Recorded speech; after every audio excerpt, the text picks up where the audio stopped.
Yeah, World Cup winner Emi Martinez will be unavailable for Aston Villa on Boxing Day. He's still holding the Mbappe baby trophy in the World Cup, rocking round Buenos Aires. Robin Olsen is expected to be fit to deputise in goal. Jacob Ramsey is ruled out with a hamstring problem. Liverpool's World Cup players should all be involved except Konate, who returns to training on the 27th of December. Big game, Cass. Unai Emery to become the first Villa manager to win his first 3 league matches. What changes have you seen from Steven Gerrard's Aston Villa, apart from the fact that they run around now? Well, they like to play 4 at the back, or Unai Emery likes to play 4 at the back. He's done that regularly through his career. Konza and Mings as the centre half. They had a great result at Brighton, didn't they, just before the World Cup was about to start. And played Danny Ings down the middle, with Buendia, which was, again, allowing someone like Jacob Ramsey, to get forward and join the forward line. The biggest disappointment of all the players I think I've seen at Villa for the last year or two is John McGinn. Because John McGinn is a really good player. Yeah, he is. Okay, and he's fallen so short. I mean, captaincy thing and... Do you think that's an issue, Cass? No, well, it shouldn't be, really, no, should it? It shouldn't be, but why has John McGinn played to the level that we know he's far better than what we've seen? And they've had injuries. I mean, if you want to defend Steven Gerrard to some level, you'd say, well, Kamara that he brought in from Marseille, the boy Carlos, that the centre half he had, both got injured. Leon Bailey was injured a lot last season. I really felt he hanged his hat on Coutinho way too much. He did. He sort of fell in love with the player he had at Liverpool. Yeah. And yes, he showed brilliant moments, Coutinho. He's a player that you can any given day, if you watch him play at his best. He's a joy sometimes to watch, yeah. But if you're talking week in, week out, he was a disappointment. He ended up signing him on the long deal.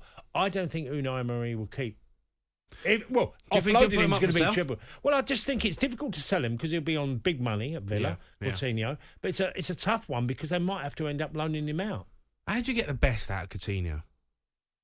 Well, he's not an out-and-out winger. He's not quick enough to be an out-and-out winger. So you end up tucking him inside, and that's the role he did for Liverpool.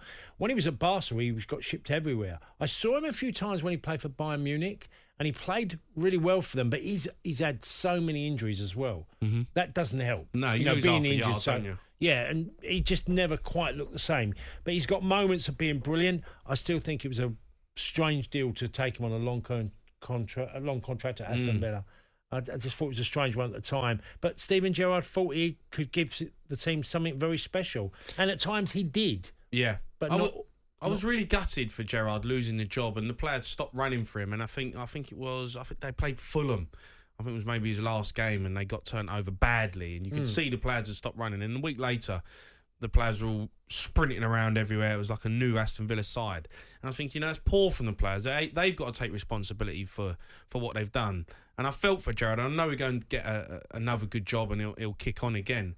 But bringing Unai Emery in, I thought is an absolute touch of genius from Aston Villa. Because for me, he's one of the best managers in Europe.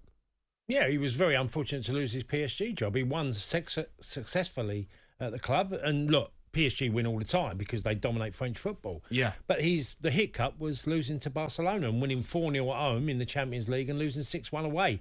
That was him losing his job. Yeah. So it's basically over 120 minutes. Yeah. 180 minutes. Goes to Villarreal, though, and unbelievable for them. Well, he done unbelievable before he left. Yeah. He was brilliant in the first stint in Spanish football. So, I said at the time, I thought, Villa were lucky to have that option. And maybe that's why Villa, because they stood by Steven Gerrard to a certain degree, because Christian Perslow was his man. Yeah. He was his choice. Yeah. But it got to a stage where this guy's available. Sometimes clubs go with they pull the trigger because someone's become available. Yeah. And that fast-forwarded it. Yeah, absolutely. Liverpool, they're slowly creeping up the table despite a shocking start to the season. But top 4, they're 6th now on 22 points. Tottenham are in 4th on 29 points. I was one that was potentially writing Liverpool off in the top 4, but actually, I look at the table and I look at the teams above them. Liverpool are still right in the mix to getting in the Champions League. And do you think that's all they can kind of hope for now? Got a game in hand as well, Jamie. And, so there's an extra 3 points if they win it. So I'm still...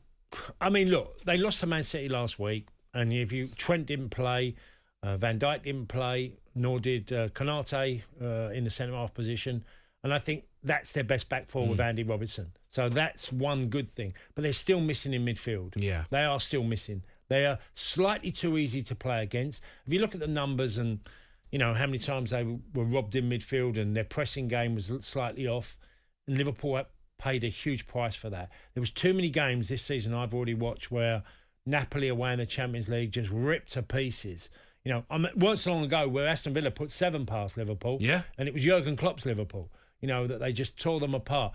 This is a tricky game, and I think Klopp's being upbeat, but I think he knows full well this is a very tricky game for Liverpool. In terms of bringing in, we talked about it earlier, bringing in Jude Bellingham.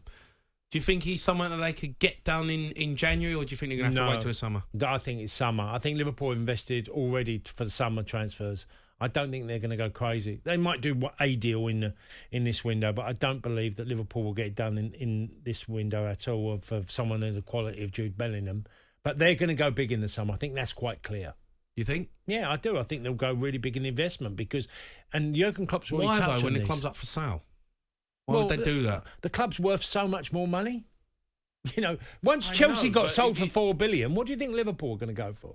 Yeah, but they've got to sell the club first before they sign in the summer, right? Yeah, I mean, Todd Bowley bought the club and then him goes, bang, I'm going to spend some money. But if Liverpool don't sell the club in the summer, they're not going to go out and spend 200 million, are they? No, but what they know is there will be offers coming in for Liverpool or Man United. And I personally look, Liverpool, FSG have looked for investment. That's been quite clear. They've already attempted more investment.